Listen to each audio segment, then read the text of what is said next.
Recuerdo la noche en que me di cuenta de que algo había cambiado, pero no fue una decisión clara.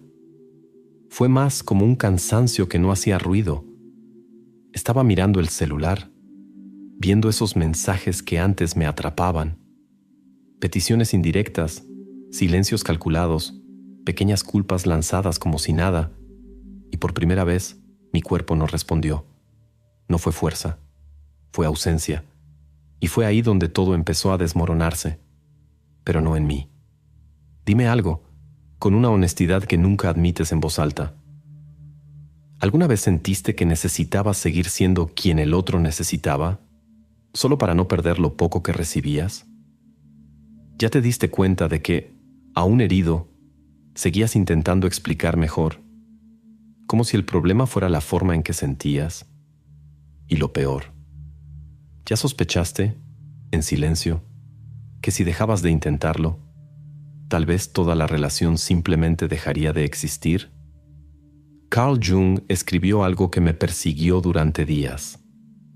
Hasta que hagas consciente lo inconsciente, dirigirá tu vida y lo llamarás destino.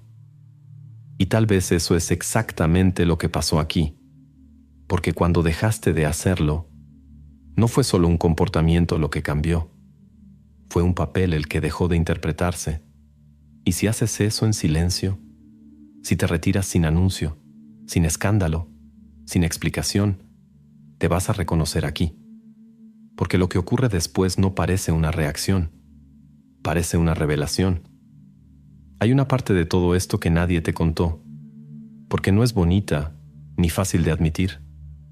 No te fuiste de golpe, te fuiste yendo poco a poco, cada vez que te tragabas algo que te hería, cada vez que traducías el comportamiento del otro en algo más aceptable, cada vez que te convencías de que no era para tanto. Recuerdo exactamente cómo sucede esto. No es una ruptura, es un vaciamiento. Sigues ahí, respondiendo, escuchando, intentando, pero ya existe una distancia que no tiene nombre. Y lo más extraño es que nadie lo nota, sobre todo quien siempre dependió de ti para que todo siguiera funcionando, porque sostener no era solo estar presente.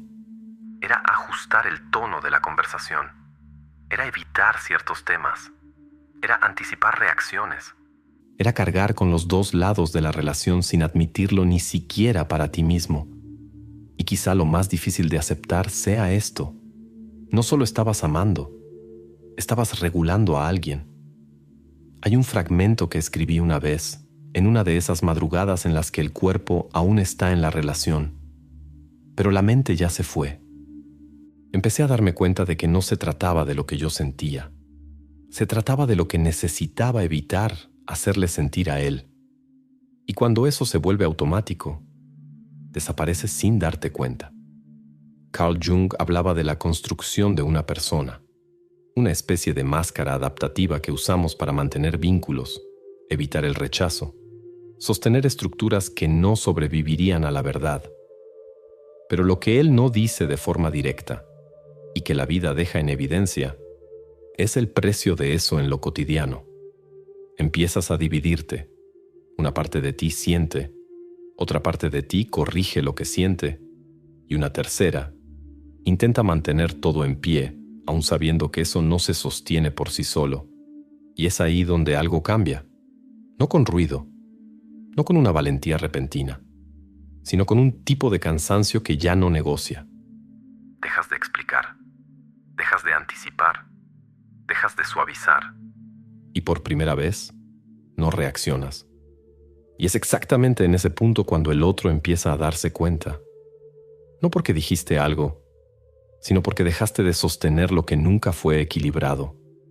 Y lo que viene después de eso no es sobre nostalgia, es sobre colapso. Pero ese colapso no empieza en ti. Ahora escucha con atención. No es el trabajo, ni la familia, ni las relaciones. Tu enemigo más peligroso es ese patrón que te sabotea desde dentro, el que te hace reaccionar, dudar, rendirte antes de empezar. Pero eso no es tu esencia. es solo el resultado de una mente no entrenada. Existe una forma real de cambiar ese modelo mental, con dirección, frialdad y consistencia. Grabamos un video explicando cómo aplicar este método en tu vida sin teorías vacías. Puedes verlo ahora mismo. Escanea el código o haz clic en el enlace de la descripción o en el primer comentario fijado.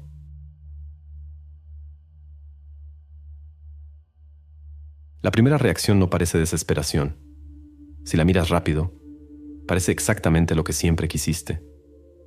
Mensaje largo, un tono diferente, una vulnerabilidad que nunca había aparecido antes.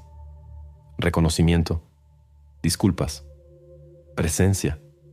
Y eso confunde, porque llega demasiado tarde, pero llega con todo aquello que pasaste tanto tiempo intentando construir. Recuerdo la primera vez que eso me pasó. No fue alivio, fue extrañeza, como si alguien hubiera memorizado exactamente lo que yo necesitaba escuchar, no porque lo entendiera, sino porque se dio cuenta de que me estaba perdiendo. Y tal vez eso es lo que más desordena por dentro. La duda. ¿Y si ahora sí es real?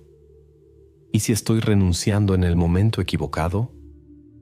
¿Y si por fin entendió? Pero hay una pregunta más honesta que casi nadie se hace. ¿Por qué hasta ahora? Carl Jung hablaba de cómo ciertas estructuras psíquicas no cambian por comprensión, solo se reorganizan bajo amenaza. Y lo que estás viendo aquí no es transformación, es activación. Es como si algo dentro del otro entrara en estado de emergencia, no para amarte mejor, sino para impedir que te vayas. Y eso cambia todo, porque lo que parece conexión, en realidad es una respuesta al riesgo. Escribí esto hace un tiempo, intentando ordenar ese momento específico, ese en el que el otro se convierte exactamente en lo que siempre pediste. No era que por fin había aprendido a verme, era que por fin necesitaba que me quedara. Cada gesto parecía cargado de intención, pero no de presencia. Era como ver a alguien reconstruir un puente a toda prisa, no porque valore a quien lo cruza, sino porque se dio cuenta de que está a punto de quedarse solo del otro lado.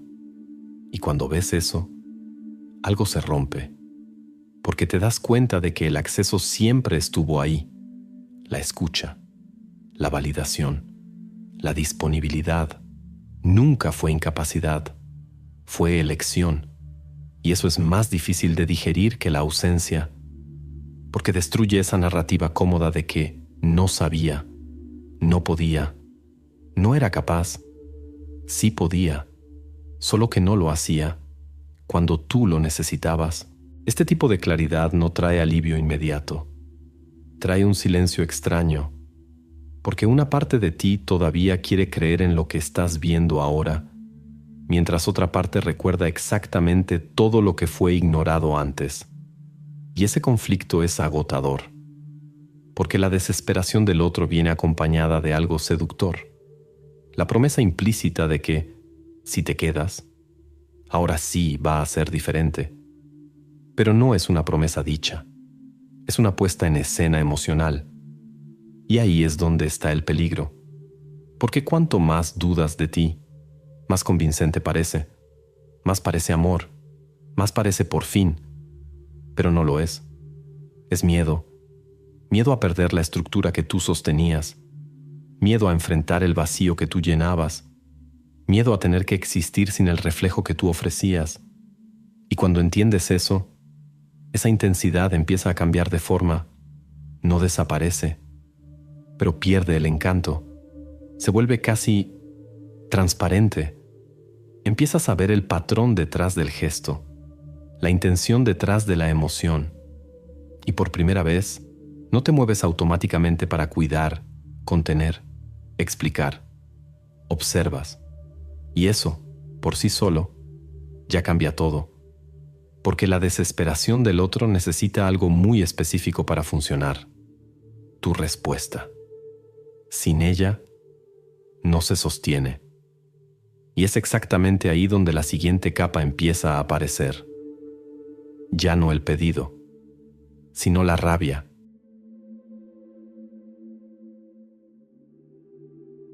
Hay un momento exacto en el que todo cambia de tono. Ya no es súplica, ya no es intento. Es como si algo girara y de repente ya no estás frente a alguien que quiere mantenerte, sino frente a alguien que necesita destruirte para poder seguir existiendo. Y eso asusta, porque viene cargado de una energía que nunca habías visto antes. O tal vez sí la habías visto, pero nunca dirigida con tanta precisión. Me di cuenta de eso cuando dejé de responder como siempre respondía. No discutí, no me defendí, no intenté explicar. Y fue ahí cuando empezó. Las acusaciones, distorsionadas, pero extrañamente familiares. Como si todo eso ya hubiera estado ahí desde hace mucho tiempo, solo esperando una oportunidad para salir. Eres frío. Nunca te importó. Manipulaste todo. Me destruiste. Y lo más desconcertante es que una parte de ti escucha eso y duda, porque pasaste tanto tiempo intentando entender al otro que olvidaste confiar en lo que viviste. Hay un fragmento que nunca le mostré a nadie. Lo escribí después de una de esas conversaciones en las que todo fue invertido de forma casi quirúrgica. Hablaba con tanta convicción que por un momento sentí culpa. No por los hechos, sino por el tono. Como si, en medio de todo, yo hubiera sido responsable de algo invisible. Algo que no sé nombrar, pero que él llevaba como prueba. Y ahí por primera vez entendí. No se trataba de lo que pasó. Se trataba de lo que él no soportaba sentir. Carl Jung describía esto como proyección de la sombra, partes rechazadas del propio individuo que se colocan en el otro como si le pertenecieran. Pero vivirlo es otra cosa. No parece teoría, parece invasión, porque empiezas a ser acusado de cosas que nunca hiciste, pero que de alguna forma tocan puntos sensibles dentro de ti. Y eso no es coincidencia, es precisión inconsciente, porque quien te leyó durante tanto tiempo sabe dónde dudas de ti mismo, sabe dónde presionar, sabe qué decir para desorganizarte. Y lo más duro de aceptar es esto. Esa persona que creías que no te veía, te observaba todo el tiempo, pero no para conocerte, para usarte. Y cuando dejas de cumplir ese papel, lo que queda es confrontación, no contigo, sino con lo que tú representabas. Dejas de ser soporte y te conviertes en amenaza, porque ahora ves, y ser visto, para quien vive detrás de una máscara, es insoportable. Entonces llega la furia, no como una explosión aleatoria, sino como un intento desesperado de restaurar una narrativa en la que tú aún ocupas un lugar funcional, aunque eso signifique reducirte, distorsionarte, culparte, porque si tú estás equivocado, él aún puede estar en lo correcto. Si tú eres el problema, él aún puede mantenerse intacto. Y tal vez por eso esta fase es la más violenta a nivel emocional, porque no se trata solo de perder a alguien, se trata de ser reescrito por alguien que no puede aceptar quién realmente fuiste. Y aquí, mucha gente regresa, no por amor, sino por agotamiento, porque sostener tu propia verdad frente a tanta distorsión cansa. Empiezas a pensar que tal vez es más fácil ceder, volver, retomar el papel solo para tener paz. Pero esa paz ya tiene un precio conocido y en el fondo lo sabes, porque algo en ti ya cruzó un límite silencioso, ya viste demasiado y cuando ves, no hay forma de dejar de ver. Y es exactamente eso lo que lleva al último punto. Ya no el intento de recuperarte, ya no el intento de destruirte, sino el momento en el que ya no queda nada que sostener. Y lo que aparece no es nuevo, solo que nunca había estado tan expuesto.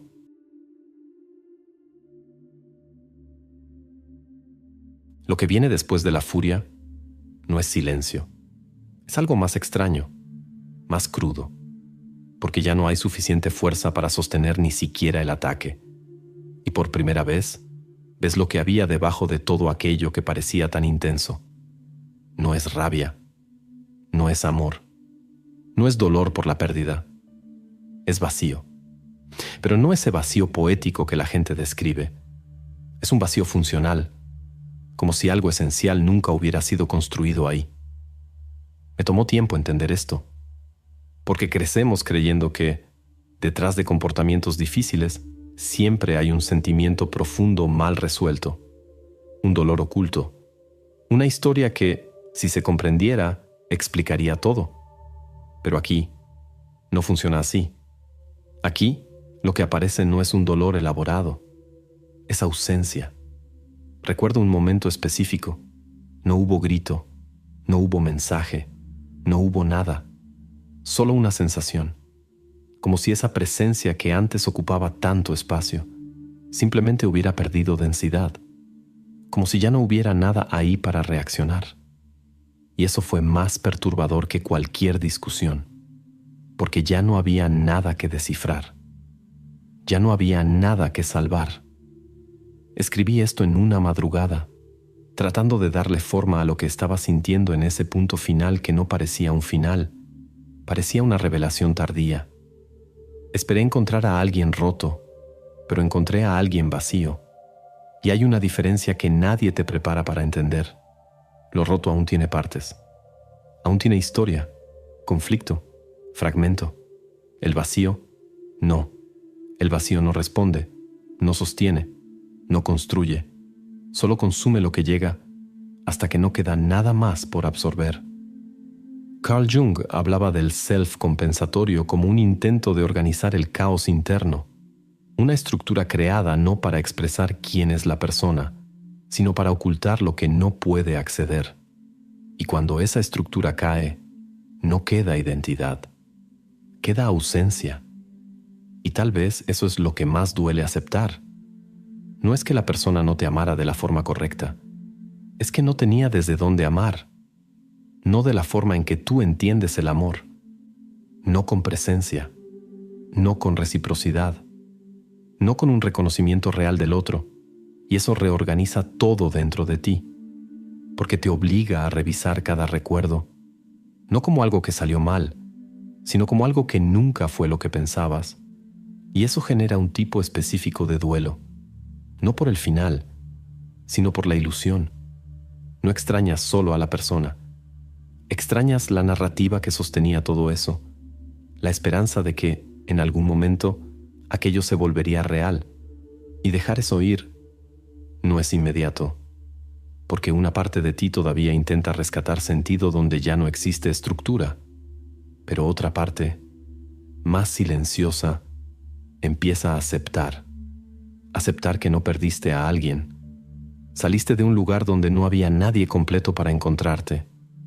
Y eso cambia la forma en que te ves, porque por primera vez te das cuenta de cuánto tuviste que fragmentarte para que eso funcionara.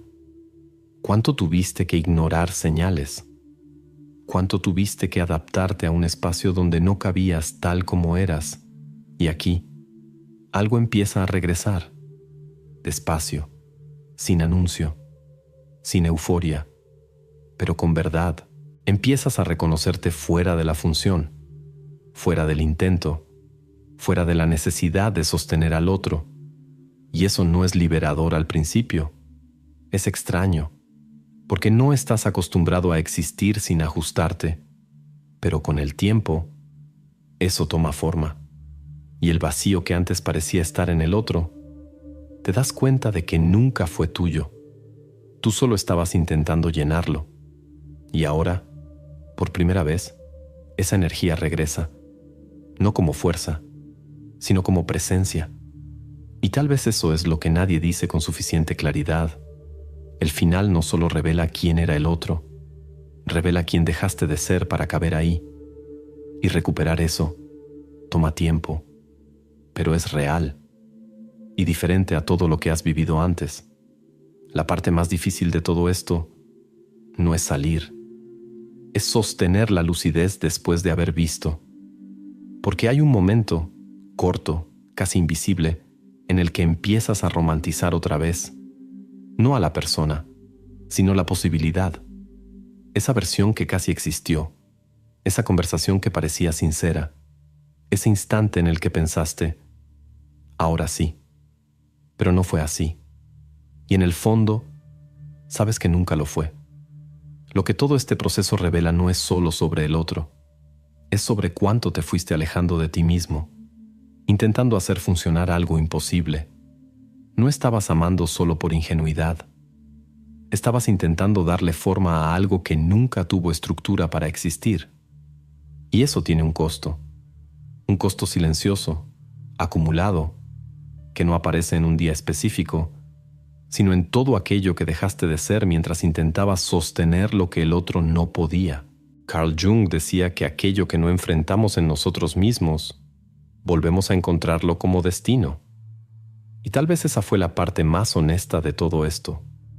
No lo que el otro hizo, sino lo que tú aceptaste. No por debilidad, sino por un patrón que parecía demasiado familiar como para cuestionarlo.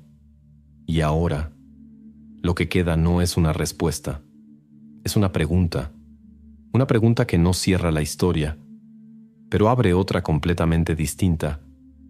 ¿Qué hay en ti que aún confunde intensidad con vínculo y ausencia con desafío? Porque mientras eso no sea visto de frente, el guión cambia, pero la historia se repite, y tal vez, por primera vez, estás lo suficientemente cansado como para no repetirlo.